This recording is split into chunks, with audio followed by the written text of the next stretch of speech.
Welcome back. In this lesson, you're gonna learn CSS Grid, which is a much better method for creating layouts like the one we started in the previous lesson and will finish in this lesson. Open the Lesson-7 folder in VS Code. You can find the necessary files for this lesson in the video description.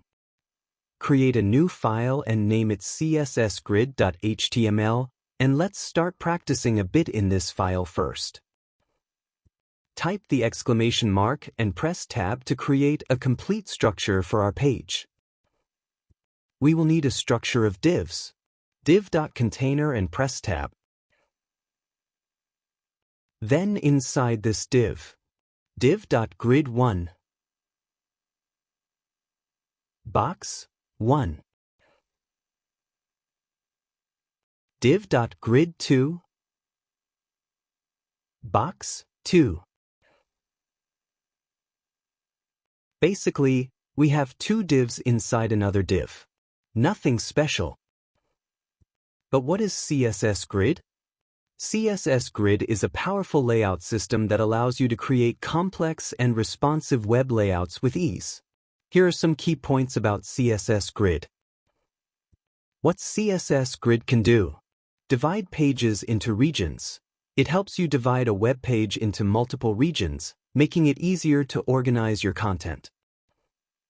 Create complex layouts. You can design intricate layouts with rows and columns without relying on floats or positioning hacks. Control alignment. CSS Grid gives you fine control over the alignment of elements within the grid, both vertically and horizontally. Responsive design. It allows for responsive design by using media queries to adjust the layout based on screen size. Key concepts. Grid container, the parent element that holds the grid items. Grid items, the child elements of the grid container, which are placed into the grid layout. Grid lines, the lines that divide the grid into cells. Grid tracks, the rows and columns that make up the grid. Grid areas, named areas within the grid that can span multiple rows and columns. Let's search for CSS Grid example and visit gridbyexample.com.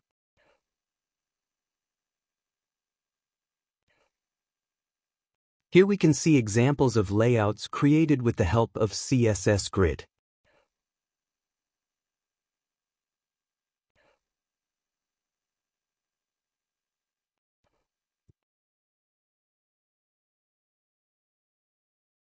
Let's build our first grid.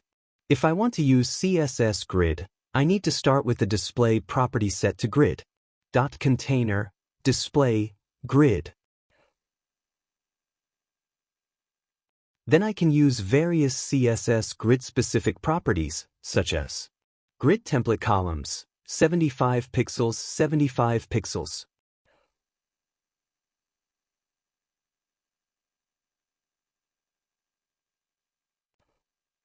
Columns property in CSS Grid is used to define the number and width of columns in a grid container. You can specify the size of each column individually or use repeat notation to create multiple columns of the same size. Now let's add a background color to the two boxes. .grid1, background color, light green.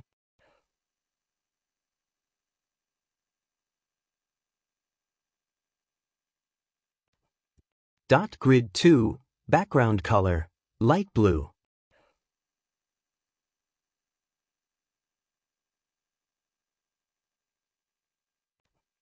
We can already observe interesting things. We know that div elements are block-level elements, so they should take up the entire space on a line. This is not happening.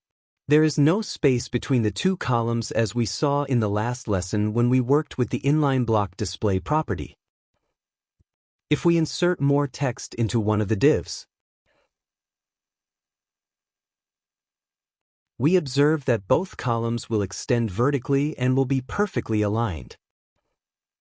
Now, to see other interesting things, I will add another div.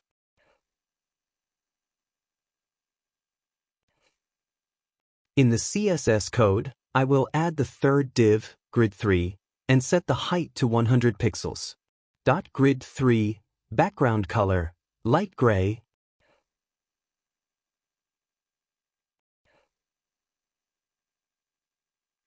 Notice that in the absence of a value for the third div, it moves down to the next line and creates a new row. The number of values represents the number of columns, and the value itself represents the width of the column. I'll add a value for the third div, 150 pixels.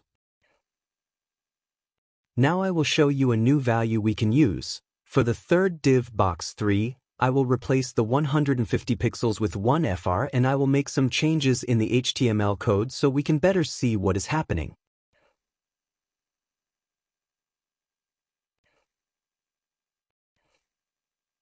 This special value refers to the available free space.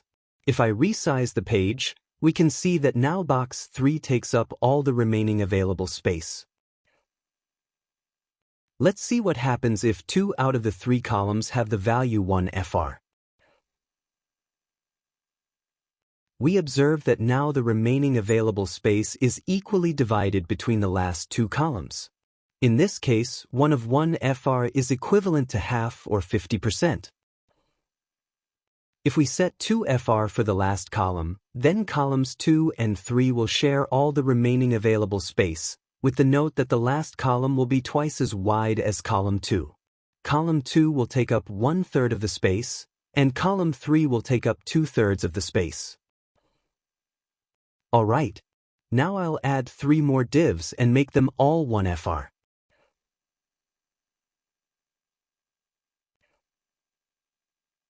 I did this because I want to show you 2 more properties and because the new models section of the website we are working on will have exactly this structure. The column gap and row gap properties are used to control the space between columns and rows in grid or flex layouts. And we add space between columns and rows. Column gap, 15 pixels. Row gap, 30 pixels.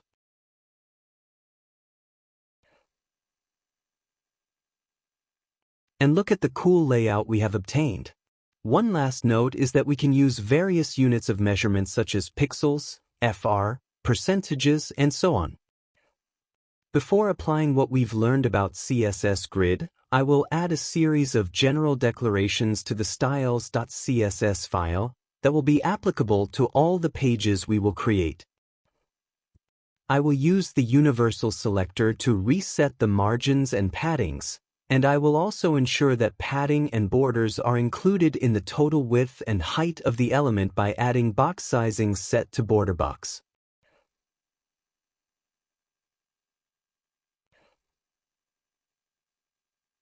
For example, if you set an element to have a width of 200 pixels and it has 20 pixels of padding and a 5 pixels border, the total width of the element will still be 200 pixels. The content area will adjust to fit within the specified width, including padding and borders. I have also included 2 pseudo-elements, before and after, about which I will tell you more in this lesson a little later. These declarations are used to provide a consistent starting point across different browsers by resetting or normalizing the default styles that browsers apply to HTML elements. We will continue with a series of declarations that define the global styles of the website: body, font family, open sans, Arial, sans serif. The main font is set to open sans, with fallback fonts Arial and sans serif. Background color, number sign, EFEFEF. The background color is set to light gray. Color, number sign, 4B4B4B. The text color is set to dark gray. Font size, 100%.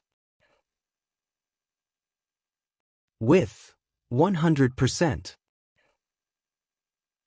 Max width, 1260 pixels. The width is set to 100%, with a maximum width of 1260 pixels. Margins are reset to 0 and everything is centered using Margin 0 Auto. Overflow X Hidden. By setting Overflow X Hidden, you ensure that any horizontal overflow, content extending beyond the width of the viewport, is hidden. This prevents horizontal scrolling and keeps the design clean. H1 Font size 30 pixels.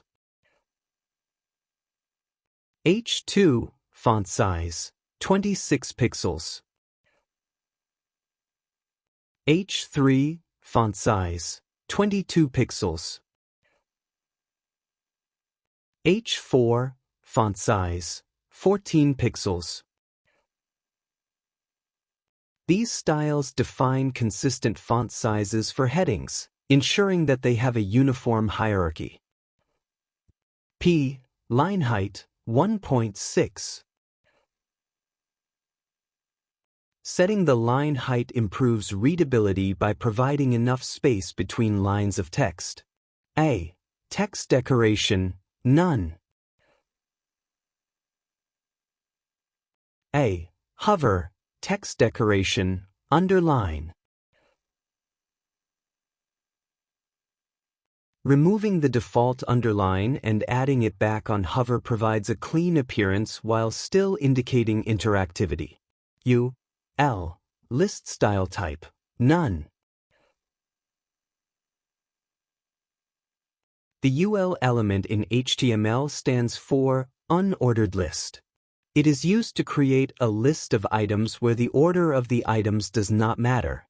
Each item in the list is marked with a bullet point by default.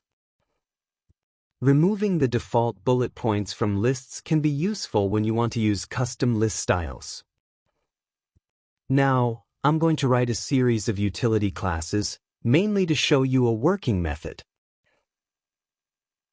.mb20 margin bottom 20 pixels.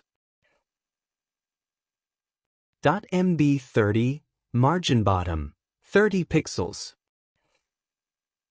.mt20 margin top 20 pixels. .md30 margin top 30 pixels. .pad10 padding 10 pixels.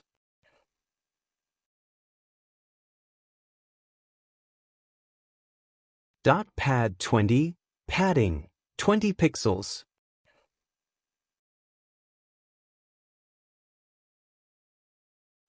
.pad30 padding 30 pixels. .tac text align center. There are several frameworks like Tailwind CSS and Bootstrap that rely heavily on utility classes to speed up development and maintain a clean code base. These frameworks provide a comprehensive set of predefined classes that cover a wide range of common styles, from margins and padding to text alignment and colors. By using utility classes, you can quickly apply styles directly in your HTML without the need to write custom CSS for every element. Now we return to our project and try to apply what we have learned. We close cssgrid.html and open index.html in Live Server. I have removed the border for the price from the CSS code and renamed the folder containing the images, from product images to ladies' clothes. I have not made any other changes. By the way, we can delete this rule for paragraphs. It is no longer necessary. First, we will add another product, so we will have 3 products in a row, respectively 3 columns. I'll copy the code from the last container and paste it. Now let's update the images and text.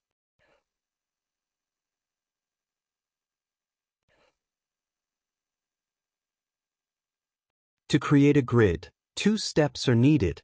Set the display property to grid and assign the number of columns and their dimensions. To create the columns, we will target .products wrapper like this. Display grid.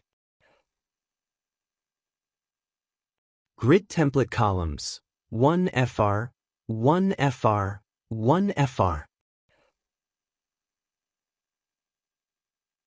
Column gap 15 pixels. Row gap 60 pixels. Background color RGBA 0, 0, 0, 0.05.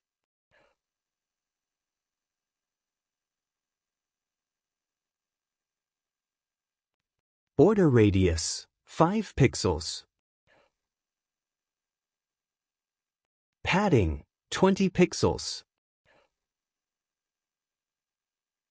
I mentioned that we will replace the images containing the price with text. For this, we need a paragraph and 2 span tags. We use AP tag with the class price. Insert the $sign. Then add a span tag for the units and a span tag with the class price decimals for the decimals.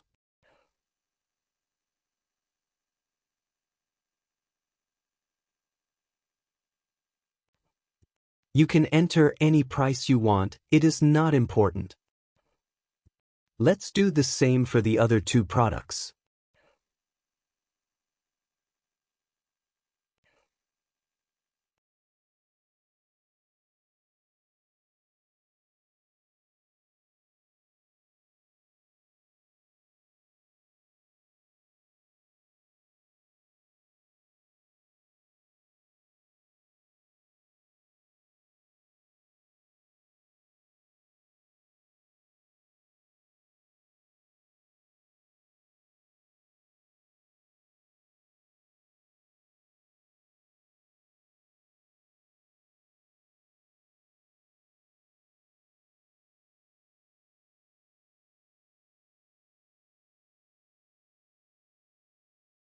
Now let's make the necessary adjustments in the CSS code. For .product price, delete everything and add font weight 700. For .product info, delete everything. For .price, delete everything. If we look at the reference, we can see that the 2 paragraphs have a white background. So, for .product container, delete everything and add background color. $sign, FFF. We observe that the distance between the images is much larger than 15 pixels. And this happens because we have a fixed width set for the images, and they cannot expand more than 250 pixels. So, for .thumbnail, change width 250 pixels to width 100% and delete display block. For the .product image, we no longer need margin bottom. Now the images take up all the available space, and you can see the effect produced by column gap. To see the effect produced by row gap, we need to add another row of products. So, we go to the HTML code and copy the code from the product container for the last product, add 3 more, and replace the images and text.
We look at the reference, and we see that we need to reposition the price and text. These are located in the container product desk, so we will work on that. Display grid. Grid template columns, 25%, 50%.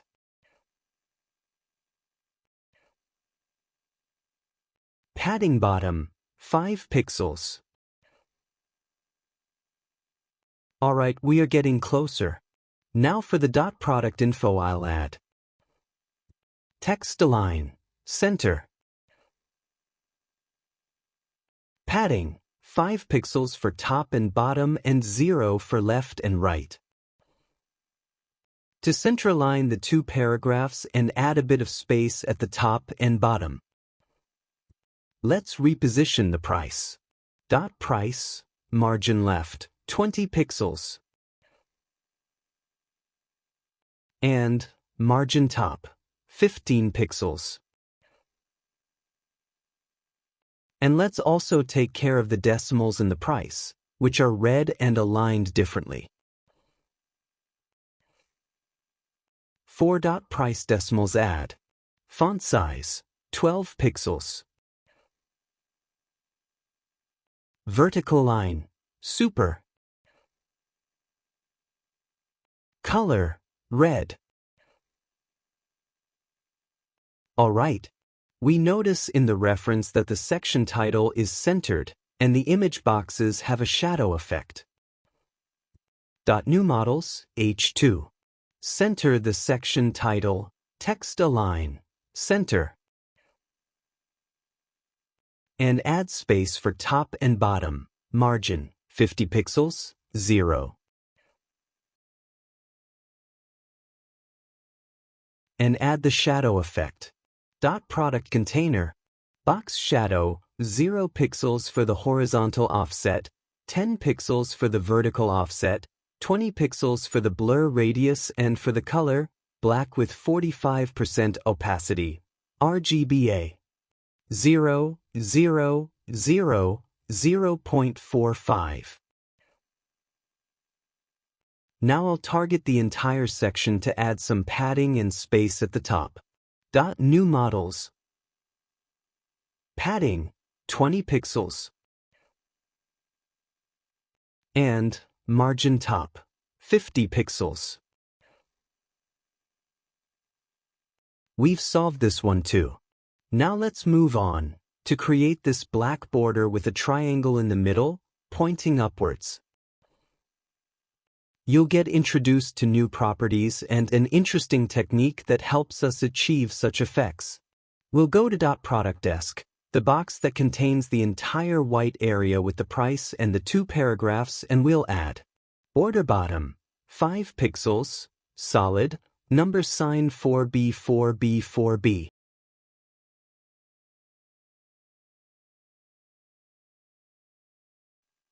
Position, relative. Well, we've added a new and very important property in CSS that definitely needs to be explained. So let's take a break and open CSS positioning.html in live server to see what's there. I have created a series of examples with all types of positioning in CSS. Position, static, is the default value for all elements. The element is positioned in the normal flow of the document. Position, relative, positions the element relative to its initial position. You use the top, right, bottom, and left properties to move the element from its original position.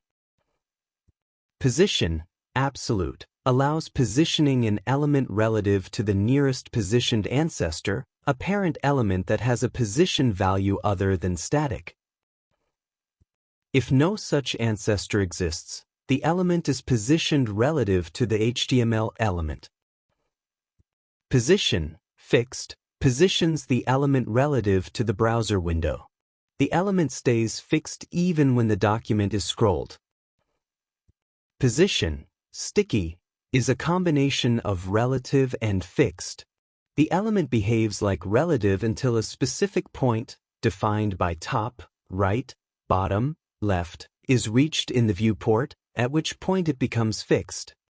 Now let's open positionAbsolute.html in Live Server to better understand how absolute positioning works.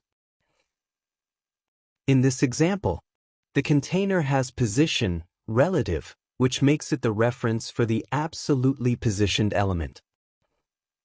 The absolutely positioned element is placed 20 pixels from the top edge and 30 pixels from the left edge of the container. Well, now we can build the triangle pointing upwards. Product desk, before, content, double quotes. This is typically used with pseudo-elements like before or after. Here, it sets the content of the pseudo-element to an empty string. Position, absolute. This means the element is positioned relative to its nearest positioned ancestor, in this case .product desk. Bottom, 0. This places the element at the bottom of its containing block. Left, 50%. This positions the element 50% from the left side of the containing block. Transform, translate x, minus 50%. This moves the element horizontally to the left by 50% of its own width, effectively centering it horizontally within its containing block. Border left, 5 pixels, solid, transparent. This creates a transparent left border of 5 pixels. It doesn't visibly alter the element but is useful for creating shapes. Border right, 5 pixels, solid, transparent. Similarly, this creates a transparent right border of 5 pixels. Border bottom, 5 pixels, solid, number sign, 4B, 4B, 4B. This creates a solid bottom border of 5 pixels. Let's open beforeafter.html in Live Server to understand better. So, a pseudo-element in CSS is a special part of the selection that helps you style certain portions of an element without adding extra elements in HTML. Pseudo-elements allow you to style certain parts of an element, such as the first line, first letters, or to add content before or after the element's content. And now let's see all these pseudo-elements in a practical example. Let's open pseudoelements.html in Live Server. This is a paragraph demonstrating the different CSS pseudo-elements. The first line of this paragraph is styled differently. The first letter is larger and of a different color, and additional content is added before and after the paragraph. Try selecting some text to see the selection style. Almost done with this lesson. Before wrapping it up, we need to ensure that the New Models section looks good on all types of devices, meaning it needs to be responsive. Open the Developer Tools. When we resize the browser window, we'll start seeing various issues that affect the layout and design of the page. These are known as breakpoints. What is a breakpoint? Breakpoints are specific points in the page's layout where the design must change to remain usable and visually appealing on different screen sizes and devices. We might notice elements overlapping, text becoming too small or too large, images not resizing properly, and other issues. To address these breakpoints, we'll need to implement responsive design techniques. This involves using CSS media queries to apply different styles based on the screen size and device characteristics. In the upper right corner of the browser window, you can see the dimensions at which the page's layout begins to break. I can see that at approximately 1075 pixels, the layout breaks. Let me explain what's happening. To understand this, we need to look at the CSS class.productDesc, specifically the declaration, grid template columns, 25%, 50%. The column containing the two paragraphs is set to 50% instead of 75%. I did this to be able to align the two paragraphs with the product image. Now, when I shrink the page, the longer paragraphs break, drop to a new line, and things don't look good. I'll pull off a little trick by increasing the space for the paragraphs, adding a negative margin to the .productInfo class. Margin left, minus 25 pixels. Margin right, minus 25 pixels. Now if I resize the page, I notice that the page looks okay up to around 1024 pixels.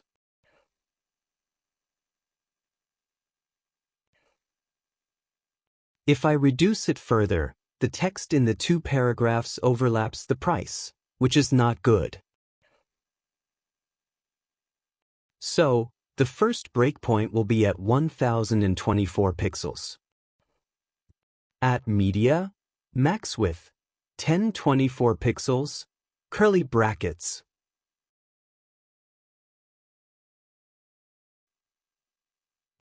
.products wrapper, curly brackets, grid template columns, 1FR, 1FR.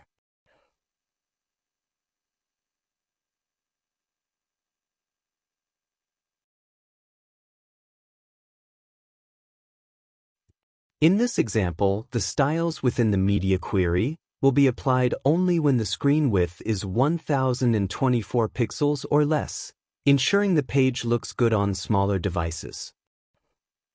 What we've done here is very simple. We removed the value for the third column from each row, and if you remember at the beginning of this lesson I showed you in the example CSSGrid.html that if we have 3 columns and only 2 values, the third column moves down to the next row. The next breakpoint is somewhere between 760 to 770 pixels. At Media, Max Width, 768 pixels, curly brackets. .products wrapper, curly brackets, grid template columns, 1FR. If you observe in the editor, next to the styles.css file, the number 1 appears. I hover the cursor over the number 1, and the editor shows me that there is a problem in that file. We don't know exactly what it doesn't like, but we will find out if we click on the triangle with the exclamation mark on the bottom left and then on Problems. We have an empty CSS rule. I know what this is about. I will eliminate it and right-click to select the Format Document option to ensure everything is nicely arranged. Congratulations! You have completed the first section of the website we are building. Great job! In this lesson, we have made a brief introduction to CSS Grid.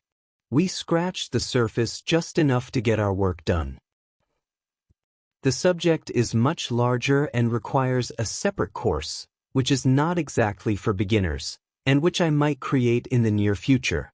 No promises. My advice is to experiment on your own, practice a lot, and discover many other properties and values related to CSS Grid. In the next lesson, you will learn about Flexbox, which is another way to create layouts, and we're going to use Flexbox to create the header at the top of the page. See you in the next lesson.